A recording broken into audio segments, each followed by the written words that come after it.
मेरे प्यारे स्टूडेंट, कैसे हैं आप लोग। उम्मीद करता हूँ आप लोग अच्छे होंगे और तैयारी आपका बेस्ट चल रहा होगा। चलिए अब हम आज आपको साइंस में पढ़ाता हूँ, ठीक है। लाइट के विषय में आपको बताऊंगा कि लाइट है क्या, आखिर प्रकाश क्या है। तो यहाँ पर आप देख सकते हैं, आप इसका स्क्रीनशॉट जो है ले सकते हैं नोट्स बनाने के लिए। देखिए प्रकाश क्या है, वह विकिरण जो हमारी आँखों को संवेदित करता है वह प्रकाश कहलाता है। समझ में आ रहा ना। ऐसा विकिरण जो हमारी आँखों को संवेदित करता हो उसे हम प्रकाश कहते हैं। तो अब आप यह सोचेंगे कि सर यह विकिरण है क्या, यह विकिरण क्या है। तो विकिरण एक प्रकार की ऊर्जा है, ठीक ना। जो विकिरण है एक प्रकार की ऊर्जा है, बस ये दिमाग में रख लीजिएगा। दृश्य विकिरण ऊर्जा, दृश्य विकिरण ऊर्जा का जिसने खोज किया है वह है न्यूटन। न्यूटन ने दृश्य विकिरण ऊर्जा का जो है खोज किया है। तो आप हमारी बातों को बहुत अच्छी तरीके से समझ पा रहे होंगे कि विकिरण क्या है। अब समझ लीजिए प्रकाश क्या है, वह विकिरण जो हमारी आंखों को संवेदित करता है। समझा गया ना, वह प्रकाश कहलाता है। और इसकी सहायता से हम किसी वस्तु को देख पाते हैं। समझ में आ गया ना, वस्तु को हम डायरेक्ट नहीं देख पाते हैं, यह जान लीजिएगा, ठीक है। हम किसी वस्तु को चाहें तो खाली वस्तु को देख लें तो नहीं देख पाएंगे। जब तक हम लाइट नहीं जलाएंगे या कहीं से प्रकाश नहीं जब उस पर पड़ेगा तो हम उस वस्तु को नहीं देख पाएंगे। बात समझा गया ना। यानी कि अगर प्रकाश की किरणें किसी वस्तु पर टकराने के बाद अगर वह हमारी आंखों को संवेदित नहीं करता है तो हम किसी वस्तु को नहीं देख पाएंगे। बात समझ आ गया ना।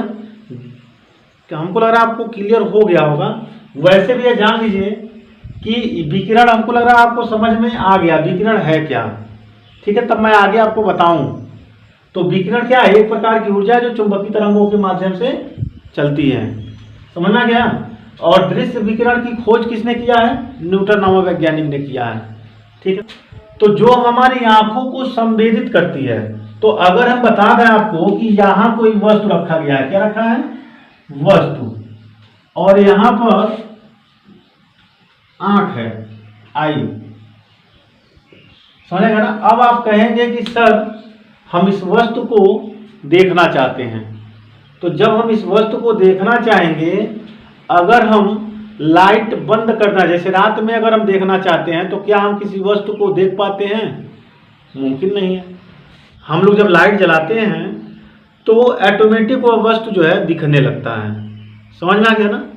तो जब वह वस्तु दिखने लगता है तो इसका मतलब जो वह प्रकाश है वस्तु पर गिरने के बाद हमारी आंखों में संवेदित हुआ है और हमारी आंखों को जो है संवेदित किया है, जिसकी वजह से हम वह वस्तु जो है देख पाते हैं। जैसे देखिए यहाँ पर यह वस्तु है, यहाँ पर प्रकाश है, समझ लीजिए लाइट है। क्लियर हो गया ना। जब यह प्रकाश इस पर गिरा वस्तु पर, ठीक है, डायरेक्ट प्रकाश हमारी आंखों में नहीं आता है।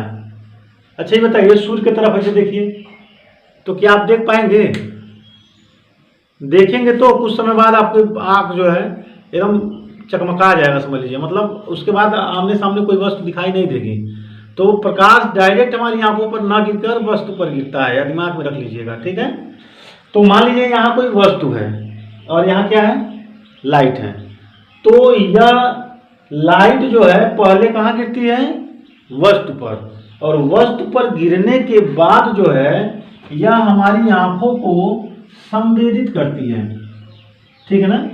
और संवेदना में प्रकाश की किरणें वस्तु पर गिरने के बाद आंखों को क्या करती हैं, संवेदित करती हैं, जिससे कि हम मस्तिष्क की सहायता से यह वस्तु आसानी से देख लेते हैं। रेटिना पर इसका प्रतिबिंब बनता है और जिससे कि हम यह वस्तु क्या करते हैं, आसानी से देख पाते हैं। तो हमको लग रहा है आपको यह प्रकाश जो है बहुत ही बेहतर तरीके से समझ में आ गया होगा। क्लियर हो गया ना। संवेदित करती है, ये भी आपको समझ में आ गया कैसे संवेदित करती है। अब यह जान लीजिएगा कि प्रकाश स्वयं दिखाई नहीं देता है, प्रकाश स्वयं दिखाई नहीं देता है, किसी वस्तु को दिखाने का वह प्रयास करता है।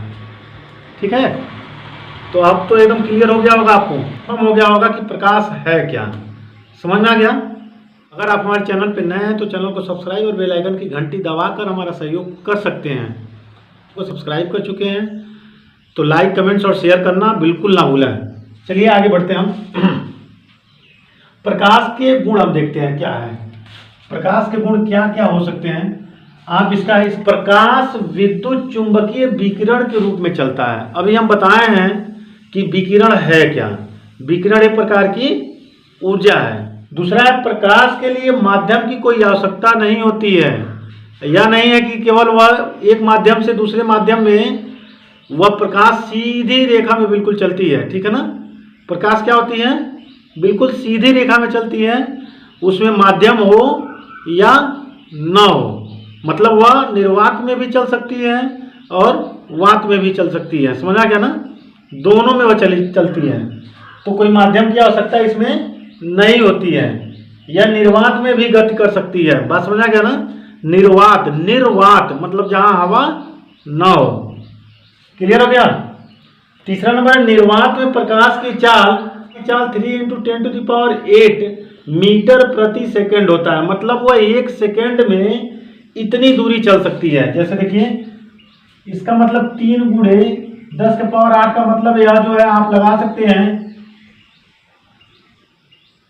इतना जीरो लगा सकते हैं। इसका गुणा कर दीजिए, कर दें तो उतना मीटर 1 सेकंड में वह जा सकती है। मतलब निर्वात में जो प्रकाश की चाल होती है वह 3 × 10⁸ मीटर प्रति सेकंड होती है। क्लियर हो गया। अगला नंबर, प्रकाश सरल रेखा में गति करती है। मतलब प्रकाश एक सीधी रेखा में गति करती है, कहीं मुड़ती नहीं है। ये मत समझिएगा कि प्रकाश जो है कहीं जाके मुड़ जा रहा है, मुड़ती नहीं है। हमेशा प्रकाश जो होती है वह सीधी रेखा में गति करती है, एकदम स्ट्रेट लाइन में, समझ आ गया ना।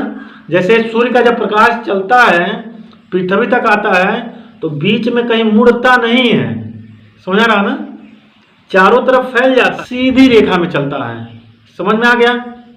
आगे बढ़, जब प्रकाश एक पारदर्शी माध्यम से दूसरे पारदर्शी माध्यम में जाता है तो इसकी चाल बदल जाती है। जैसे अब पारदर्शी माध्यम में क्या मानता है, जिसमें आर पार दिखाई देता है। जैसे ऐसे देखेंगे तो इस पार से इस पार भी हमको दिखाई देगा।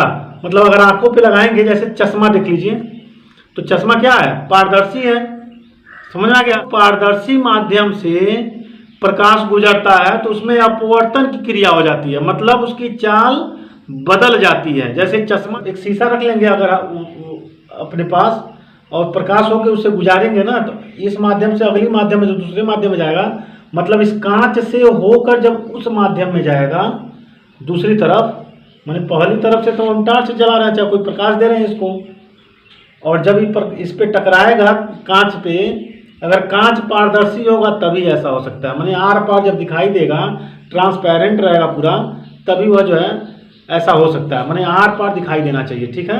तो जब दूसरे माध्यम में जब हो जाएगा, दूसरी तरफ हो जाएगा जब प्रकाश, तो वह अपने मार्ग से बदल जाएगा, थोड़ा सा माने हट जाएगा थोड़ा सा। तो वह क्रिया जो होता है वह प्रकाश का क्या कहलाता है, अपवर्तन कहलाता है। समझ में आ गया, समझ में आ गया होगा आप लोगों को। चलिए, प्रकाश अपारदर्शी माध्यम से नहीं गुजरता है। जैसे अगर हम मान लेते हैं या मोबाइल है, समझ आ रहा ना, तो अगर हम चाहें तो प्रकाश, अगर यहाँ से हम लाइट कोई देते हैं यहाँ पे इस पे, तो क्या इस पार से या इस पार हो जाएगा, आप खुद सोचिए, नहीं हो पाएगा। अगर ट्रांसपेरेंट नहीं है, पारदर्शी नहीं है, माने आर पार दिखाई नहीं दे रहा है, तो ऐसा नहीं हो सकता। अब इसमें ऐसे देखेंगे ऐसे, तो कहाँ दिखाई दे रहा है, सामने दिखाई नहीं दे रहा है, ठीक है ना। लेकिन अगर ट्रांसपेरेंट है, पारदर्शी, तो आर पार दिखाई देगा ना। माने चश्मा देखें, हम बताएं अभी चश्मा का एग्जांपल, उसमें देखेंगे तो इधर से उधर भी दिखाई देगा, तभी तो देख पाते हैं हम लोग।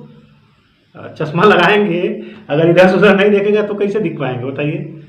तो उसमें जब प्रकाश की किरणें पड़ेंगी तो वह क्या होती है, अपवर्तन होती हैं। लेकिन जब ऐसे नॉन ट्रांसपेरेंट रहेगा, मतलब आप पारदर्शी नहीं होगा, ऐसे होगा, तो अगर प्रकाश की किरणें इस पर हम डालेंगे यहाँ पे, तो यह इस माध्यम में नहीं जाएगा। इसके कहने का मतलब यह है, ठीक है ना। प्रकाश प्रकाश और पारदर्शी माध्यम से नहीं गुजरता है। समझ में आ गया ना। अब जो इसका 7वां गुण है और अंतिम गुण है, चमकदार सतहों से प्रकाश का परावर्तन होता है। चमकदार जब सतह रहेगा तो उसका परावर्तन होगा। अब कैसे होगा यह जानिए।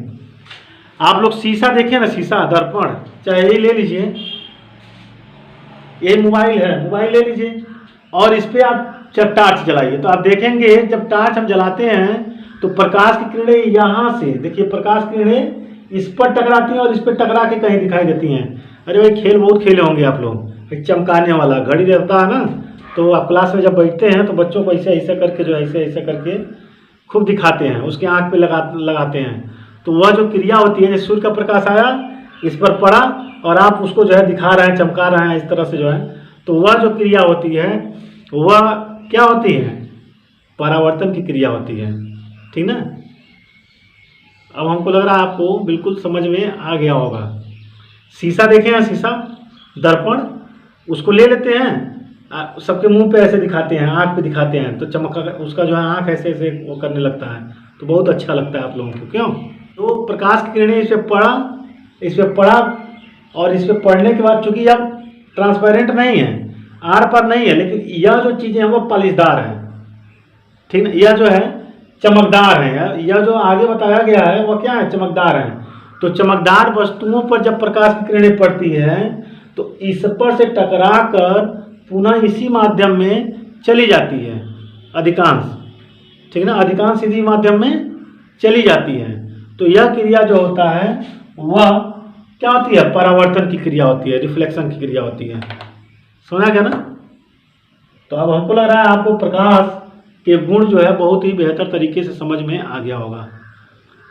इसका स्क्रीनशॉट जो है जरूर ले लीजिए और इसका नोट्स आप बनाते रहिए। जान लेते हैं कि प्रकाश की किरण क्या है, रे ऑफ लाइट क्या है। तो रे ऑफ लाइट को जानना बहुत जरूरी है अगर हम प्रकाश पढ़ रहे हैं तो किसी समान माध्यम में प्रकाश एक बिंदु से दूसरे बिंदु तक जिस ऋजुरेखीय मार्ग से होकर जाता है उसे प्रकाश की किरण कहते हैं। समान का माने होता है समान, माने समान माध्यम से प्रकाश अगर एक बिंदु से दूसरे बिंदु तक जाता है, माध्यम समान होना चाहिए। मतलब ऐसा नहीं है कि अगर हम यहाँ पे पारदर्शी माध्यम ले लें और यहाँ पर माध्यम फर्स्ट इधर, और जब इस पे प्रकाश पड़ता है जब दूसरे माध्यम में जाता है तो यह माध्यम सेकंड हो जाता है। समझ आ गया ना। तो अगर प्रकाश एक ही माध्यम में है, ठीक है ना, समान माध्यम में है, जैसे जो फर्स्ट माध्यम इधर है अगर फर्स्ट माध्यम उधर भी है, मतलब माध्यम समान होना चाहिए, चाहे वो वायु वाला माध्यम हो या किसी कांच में से गुजर कर दूसरे वाले माध्यम में चला जाए, तो उसके लिए भी ठीक है। तो यह अलग अलग माध्यम नहीं होना चाहिए, माध्यम एकदम समान होना चाहिए। अगर वायु वाला माध्यम है तो सेकंड वाला भी जो है वायु वाला माध्यम होना चाहिए। तो अगर समान माध्यम में जो प्रकाश है वह ऋजुरेखीय मार्ग से चलती है तो इसे हम प्रकाश की किरण कहते हैं। समझा गया ना। यह 3 तरह का होता है, 3 प्रकार के यह होते हैं।